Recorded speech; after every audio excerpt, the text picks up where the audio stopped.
The national press is trying to force a teardown of Los Angeles Rams. How's this for ironic? El Trafico is coming to a screeching halt. And banning the shift can harm the Dodgers' defense, but it could also help one of their hitters. Good morning, I'm James. This is your daily dose of sports and snark for the greatest sports city in the world, Los Angeles. This is the faithful Angelenos morning report. So it's February 25th, 2023. I am back home. I'm sorry for yesterday's clip being super late. You guys know I post a lot of these clips while I'm on the road. One thing I've learned is that whenever there's more of a foot of snow being dumped on your ass, probably screws with the internet. Who knew? I grew up in SoCal. By the way, also, thank you to the new subscriber who joined yesterday. Everybody in the Angelino familia, I totally appreciate. And if you like talking about LA sports, clickety-clack that like button. Clickety-clack the subscribe button. There's a notifications bell. Hit that. It'll let you know when we drop new content. Sharing is caring. Let people know we exist. And by all means, comment, because we got some good stuff to talk about today. Before we go through the news and notes and look at the scoreboard, it took 2 overtimes. Sacramento outlasted the Clippers 176-175 in a thriller. Kawhi Leonard scored 44 points for the Clippers. It was also Russell Westbrook's debut. Typical mixed bag from Westbrook. 17 points with 14 assists, and he also fouled out. Also, Kings 3, Islanders 2. The Kings ended a 2-game losing streak. But more importantly, Jonathan Quick notched career win number 370. He is 19th all-time on the NHL wins list. 3rd among American goaltenders. He is 4 behind number 2 on that list. That would be John Van Beesbrook. Meanwhile, today, USC basketball is at Utah at 5 o'clock. It's likely going to be the final time the Trojans ever play in Utah. Are you like me? Do you get a little misty-eyed thinking about it? No? Go figure. Longtime viewers of this channel know that I'm a former sports writer. I'm also a critic of modern sports writers in general because it seems to me that they are far more interested in building a social media brand, more interested in hot takes, more interested on hyperbole than they are in actually getting the basic facts straight. And when they do get their facts or their opinions wrong, they never backtrack. They never say we screwed up. And it's embarrassing to me as a traditional old school scribe. It's Orwellian level groupthink. If only modern sports writers ever bothered to read George Orwell. But I digress. One day after the Rams and Bobby Wagner mutually agree to part ways, all the scribes and pundits, well, they board the SS bullshitter and they go on a sail. It's a lovely day for a sail. And while they were on that ship of groupthink, they all got together and agreed. Jalen Ramsey is the next to go. It's only a matter of time. Tick, tick, tick. Now, I am not above admitting when I'm wrong. I have corrected myself on this channel on a number of occasions. It is possible that Jalen Ramsey could get traded. The NFL Network reports a deal is likely in the coming weeks. Here's why I'm extremely skeptical.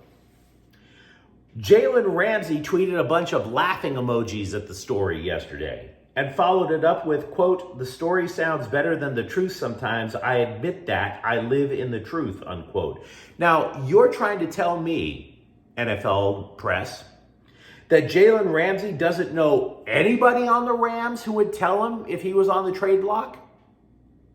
You don't think that would be part of the process? I'll give you another reason. After the Rams parted ways with Bobby Wagner, doing the same with Leonard Floyd would get the Rams completely under the salary cap. Trading Ramsey does not get you under the salary cap. It's not even close. They would still have another $3 to $5 million to go. So no, trading or cutting Jalen Ramsey is not the solution. I mean, number 3, here's the third reason. Teams call the Rams to ask about Jalen Ramsey. That is completely normal. Sun rises in the east. Teams call each other trying to see if they can trade for another guy. There are people that were calling the Lakers until a couple of weeks ago, seeing if they could get Anthony Davis. the Lakers would laugh in their face and hang up. That's the point of these false trade rumors.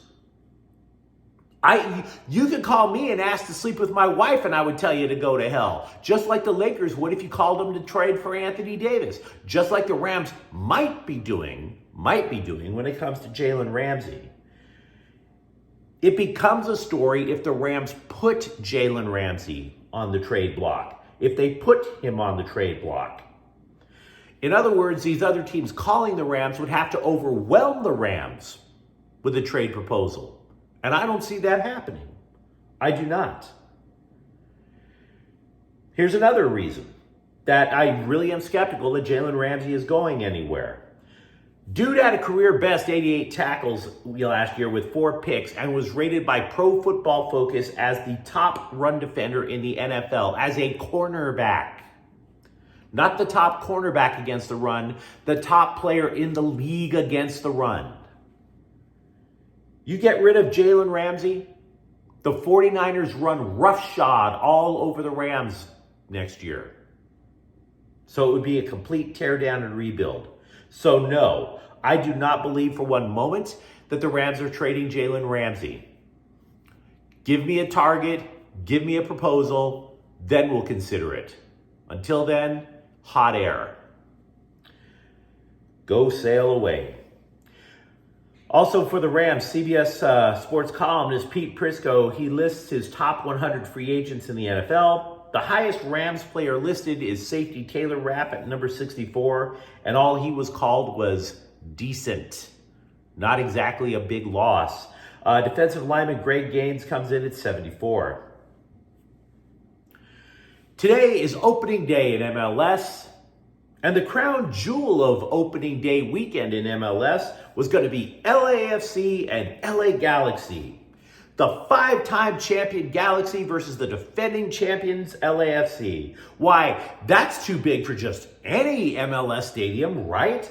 Hell no. You got to swing that party to the Rose Bowl. And it's not, you can't even call it El Trafico anymore. No, not at the Rose Bowl. It's going to be El Mucho Trafico. It's going to be El Trafico Grande. Hell, I even know LAFC fans hate the phrase El Trafico. Fine. You can go play along with this too. You could call this match El Trafico Derby Super Trafico con Pollo Loco. It's that big because everything is better with Pollo. And we were going to have the match and it got postponed due to rain. If they tried to play the game in this storm that's hitting LA, the ball would probably float out to sea. That's what they're expecting.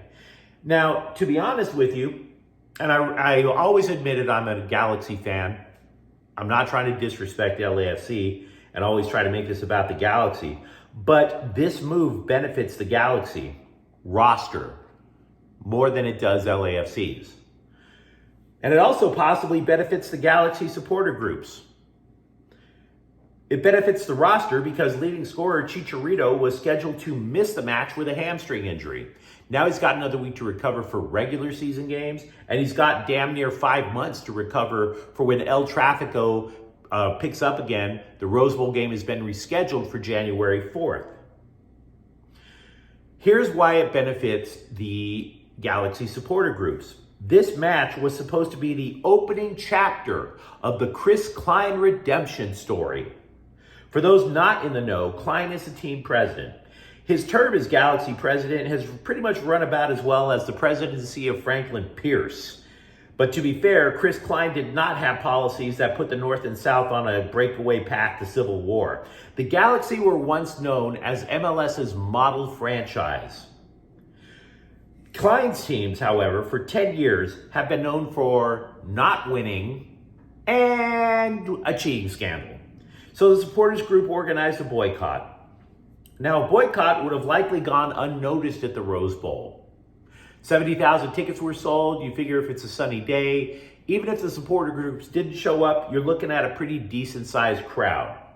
But you know what happens with the game not being played? The first Galaxy game is now March 18th. So I'm saying it might not be noticed at the Rose Bowl, but it damn sure is going to be noticed at Dignity Health Sports Park. You have 1/4 of that crib vacant for the first Galaxy home game.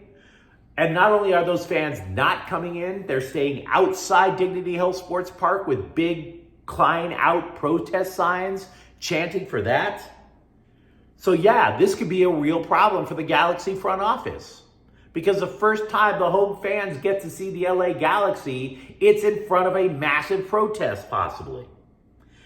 On top of that, the Galaxy won't have that big payday from the Rose Bowl game to tide them over.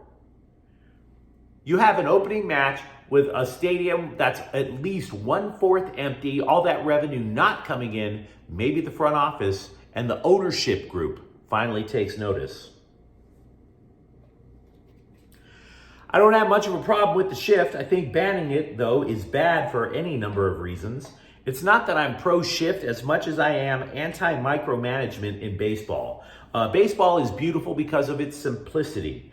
Ball versus strike, fair versus foul, very simple. I think the only thing that could be micromanaged or should be micromanaged is, does the tie actually go to the runner? But that's beside the point.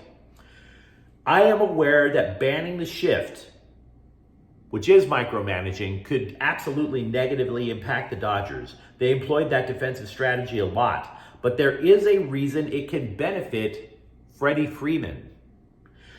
He hit into the shift the 4th most often of all batters in the major leagues. Theoretically, hitting into the shift that often brings your average down. He hit into a shifted defense 81 times. So there's that. Trace Thompson told the LA Times that he believes he can improve on last year's surprise performance if only he can hit the fastball from left-handed pitchers. He hit right-handers to the tune of a .308 batting average, lefties 174. PU. Just terrifyingly bad. We also mentioned recently that Thompson's going to play in the World Baseball Classic for Great Britain, which frankly sounded kind of goofy, right? You're like, he's British? His teeth look just fine to me. But it turns out he kind of is British. Michael Thompson, his father and the former Lakers center, is from the Bahamas, which is still associated with Great Britain. Totally legal for him to play. By the way, the Dodgers open spring training baseball games today. They are playing Milwaukee at noon. Michael Grove takes the mound for LA. D'Angelo Russell is not likely to play in the Lakers' next game Sunday in Dallas with a right ankle that was injured on Thursday. Coach Darvin Ham said there was no structural damage to the ankle and that Russell is day-to-day. I want to be real with you for a moment. One of the reasons I hate talking about Russell Westbrook is because I've had to say some negative things about him. And to be completely honest, I do not think he's a lousy player or a lousy person. I've seen him take over games that I've attended. But one thing that has not been mentioned enough is this. The Clippers are turnover prone, which is one of the reasons why Kawhi Leonard pushed the Clippers to try to add a point guard. Russell Westbrook is one of the most turnover-prone dudes in the game. It's one of the reasons he was on the bench late for Lakers games when he played for the purple and gold. If you took the Mark Sanchez butt fumble and kind of encapsulated that into an NBA player, you would get Russell Westbrook. Sad, but the truth hurts. We listed Rams free agents earlier. In that same Pete Prisco column that we referenced, he ranks Chargers linebacker Drew Tranquill as their highest rated free agent at number 72 in his top 100.